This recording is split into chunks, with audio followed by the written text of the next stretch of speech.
videos we were seeing about Indian Contract Act. So now let's see about LLP Act 2008, after which we will continue from Indian Contract Act Unit 3. So we will see about LLP Act 2008 in this particular video. So what do you mean by LLP? First of all, what do you mean by LLP?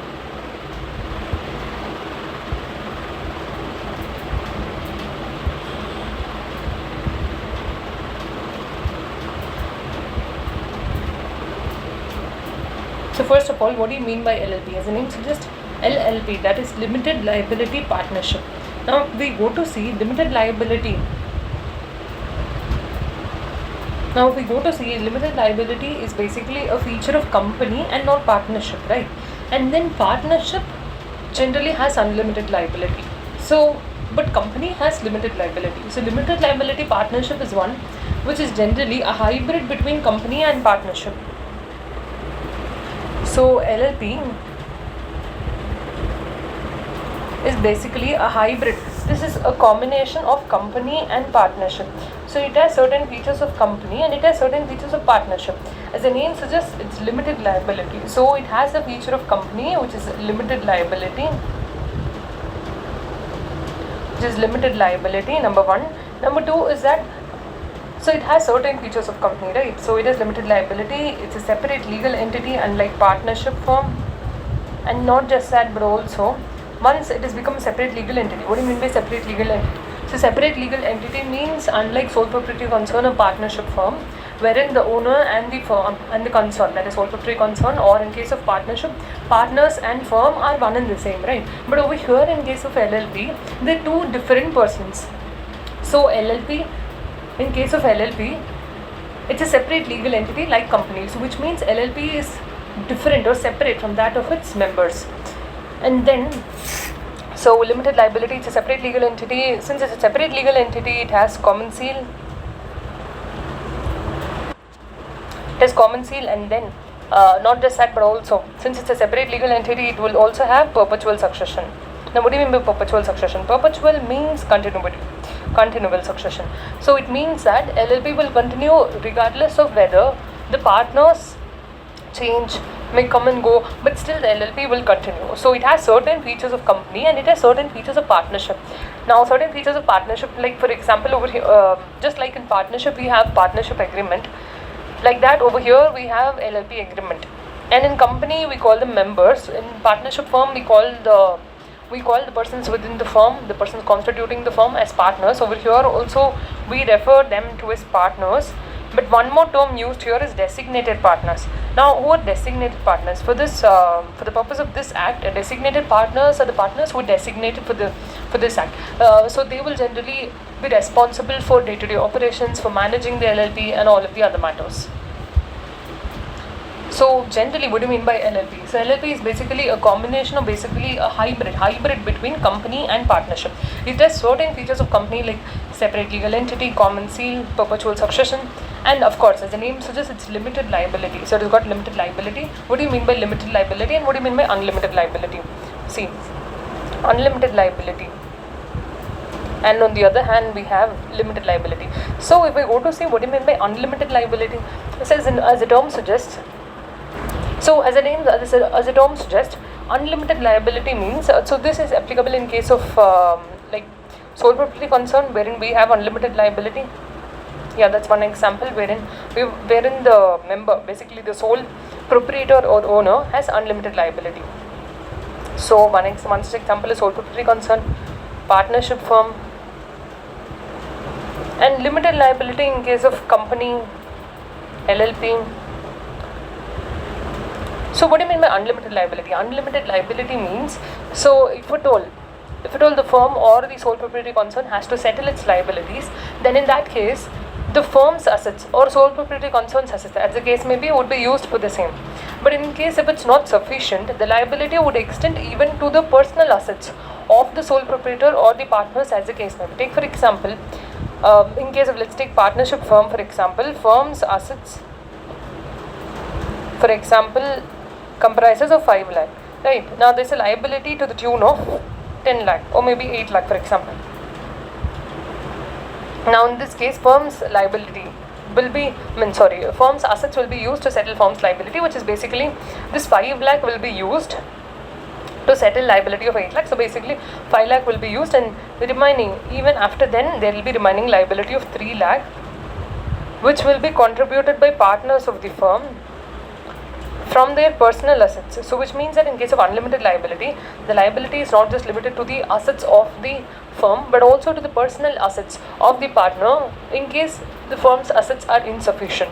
Same is not the case with limited liability. So if we go to see in case of limited liability, let's take for example the company's liability is 8 lakh, same as over here, whatever that we saw over here, right? Company's assets, for example, is 5 lakhs. Now in which case this liability of 8 lakh will be settled by the company's assets of 5 lakh, that is 3 lakh. So generally if we go to see in case of limited liability, company's assets will be used, and then members liability, for example these are company's assets and members, for example, are liable to contribute. So this can be again divided into like 3 categories. If we go to see in case of companies, limited company can either be limited by shares or by guarantee. So if it's limited by shares, then members will be asked to contribute to the extent of unpaid value on shares held by them. For example, if a member has contributed 10,000, or for example has subscribed 10,000 shares of 10 each, then they will have to pay 1 lakh. Let's take for example 80,000 of this is already paid to the company, which means unpaid amount of capital is to the tune of 20,000. Now that will be called upon. Let's take for example this company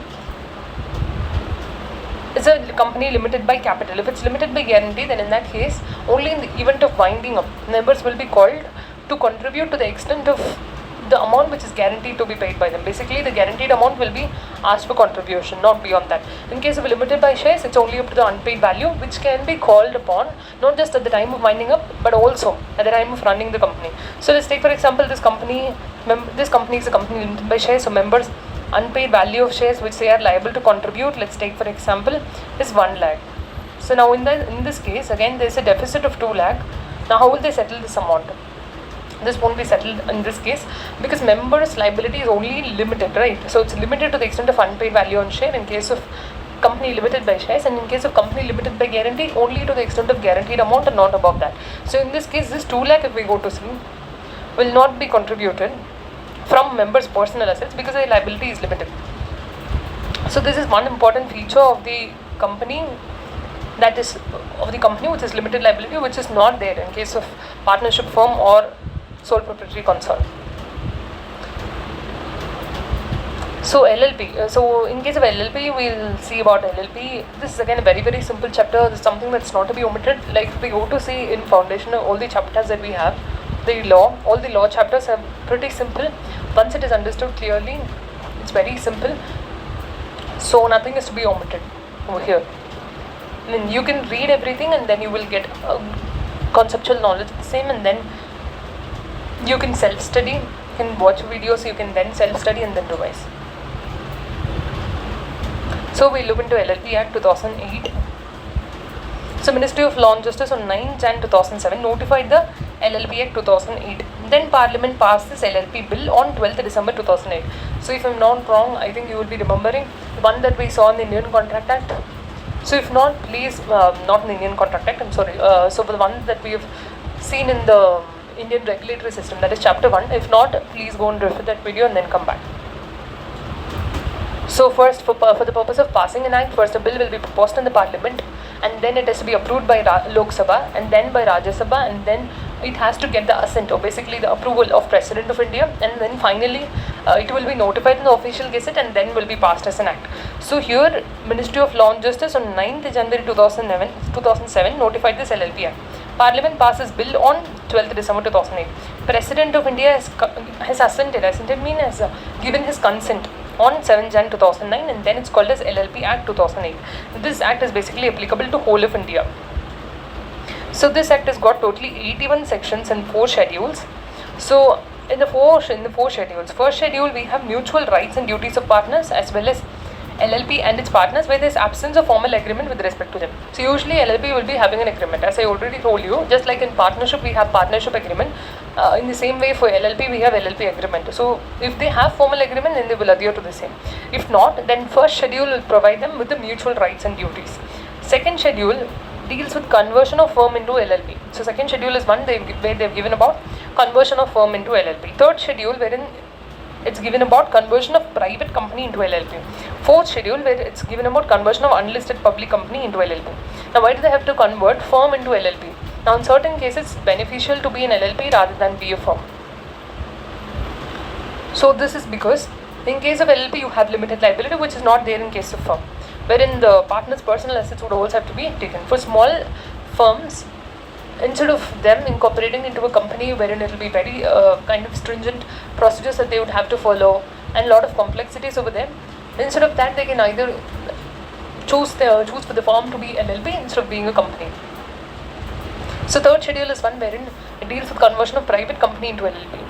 So private company can be converted into LLP because again in certain cases like small and mid-sized businesses, private company they have to adhere to a lot of requirements, statutory and legal requirements, legal fees and everything will have to be complied with in a duly basis. So which will increase the cost for the company. So instead of being a private company, usually small or mid-sized companies can convert the same into LLP without having to lose out on the limited liability feature as well. So fourth schedule is wherein it deals with conversion of unlisted public company, which is a kind of small and mid-sized companies can be converted into LLP. So who administers LLP Act of 2008? MCA, Ministry of Corporate Affairs, and ROC are entrusted with task of administering the LLP Act 2008. And who frames the rules? Central government frames the rules with regard to LLP Act 2008 and then they can amend them by notification in official gazette from time to time. We have to note that Indian Partnership Act 1932 is not applicable to LLPs. Since for LLPs we have a specific act over here, Indian Partnership Act 1932 is not applicable. So need for new form of LLP. So why do we need new form of LLP?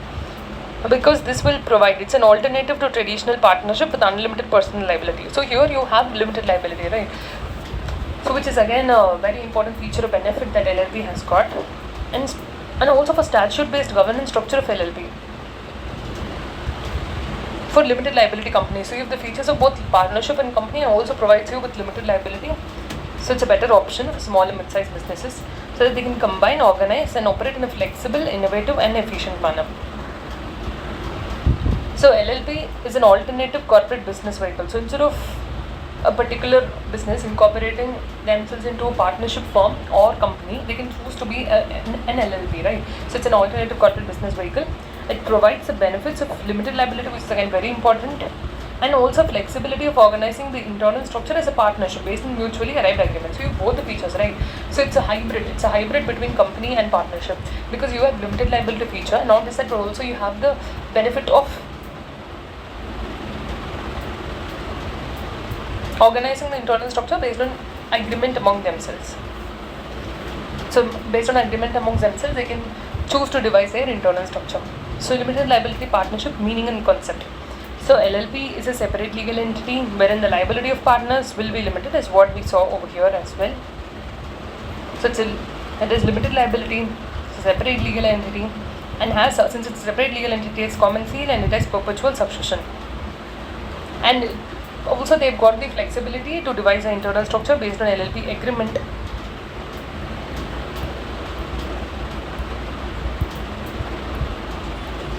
So LLP is a separate legal entity and business organization. It's an alternative corporate business form. It's a hybrid between company and partnership. So what are the features of LLP? See, LLP is a new form of legal business entity with limited liability. Now that's very important. It is only limited liability and it's an alternative corporate business vehicle.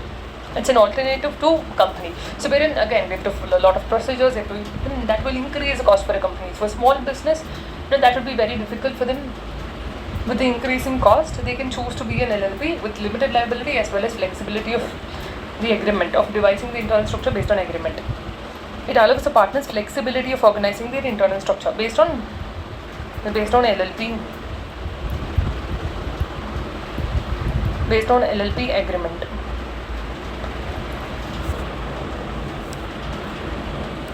And not just that, LLP itself will be liable for full extent of its assets. What do you mean by this? So which means that partners will have limited liability, right? Only LLP, so LLP's liability will be paid out of LLP's assets only. So LLP only will be liable for the full extent of its assets. Partners will not be called upon to contribute from their personal assets. So liability of partners will be limited.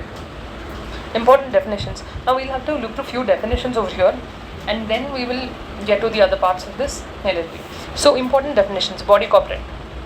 So what do you mean by body corporate? Body corporate means LLP which is registered under this act, LLP which is incorporated outside India, and a company incorporated outside India. So body corporate means company which is defined under Section 2 of Companies Act of 2013, and it also includes LLP under this act is also referred to as body corporate.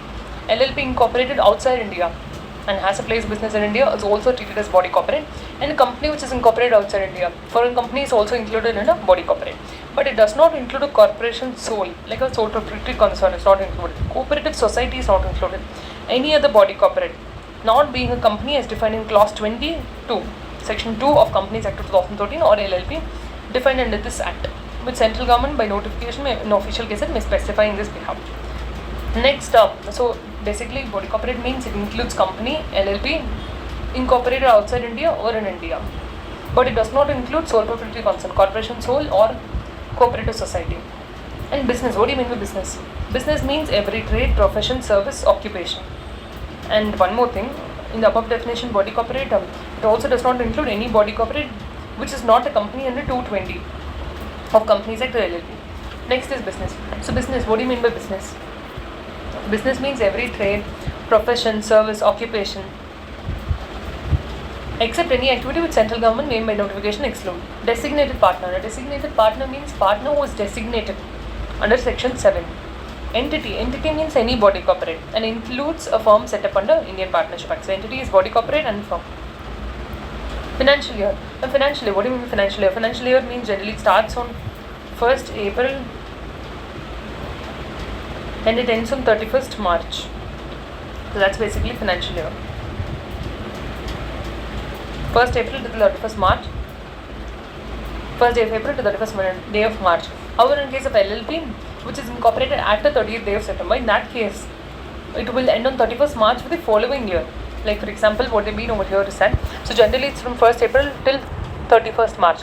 But for LLP, if it's an LLP which is incorporated after 30th September, let's say for example, LLP is incorporated on 5th October 2023. Now in that case, this financial year, first financial year, will end on 31st March of the next following year. That is not on 31st March 2023. See, because if it's incorporated after 30th September, then already 6 months would have gone and it would be less than 6 months. So in that case, they're saying that it will not, the first financial year only will not end on 31st March of the following year, but it will end on 31st March of the next following year. That is, over here it will be 31st March 2024. Like for example, if LLP has been incorporated on 15th October 2019, that is after 30th September, in that case it will not end on 31st March 2020, rather it would end on 31st March 2021. What do you mean by foreign LLP? A foreign LLP is one